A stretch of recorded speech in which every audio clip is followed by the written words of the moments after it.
Cette année, nous avons décidé de lancer un projet pilote dans une classe de première, après avoir demandé l'accord des parents lors de l'inscription. Chaque enfant donc, a reçu une tablette numérique qui leur permettra donc de suivre des cours, de travailler durant la journée, de faire des recherches sur Internet. Internet, bien sûr, que nous avons limité, évidemment. Il n'est pas question d'aller sur Facebook pour le plaisir ou sur YouTube pour le plaisir, mais tout ça pour le travail. Une plateforme Internet a également été mise en place pour que les enfants puissent travailler leurs cours le soir ou pendant leurs absences.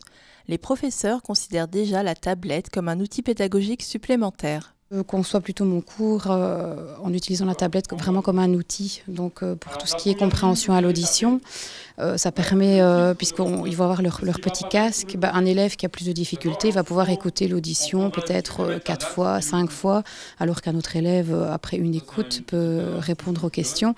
Ça leur permet simplement d'évoluer à leur rythme.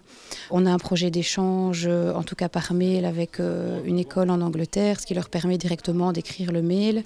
Je peux vérifier le mail avant qu'il ne soit envoyé. Donc, je crois qu'il y a tout un tas de possibilités. Et puis, bon, je leur ai quand même prévu quelques petites applications plus ludiques.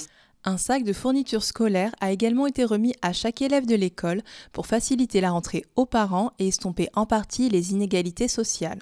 On est parti de plusieurs constats.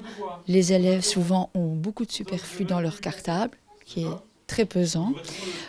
Certains élèves n'ont pas forcément les moyens d'avoir des classeurs de marque, etc.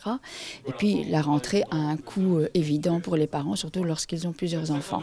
Donc partant de ces différents constats, nous avons finalement décidé de dresser une liste du matériel vraiment nécessaire, sans superflu, et de le prendre en charge au niveau de l'école. Ce tournant numérique a enchanté les élèves qui ont reçu leur première tablette personnelle au sein de l'établissement. Dans une école, c'est intéressant. On peut travailler avec le tableau interactif, c'est ça qui est bien.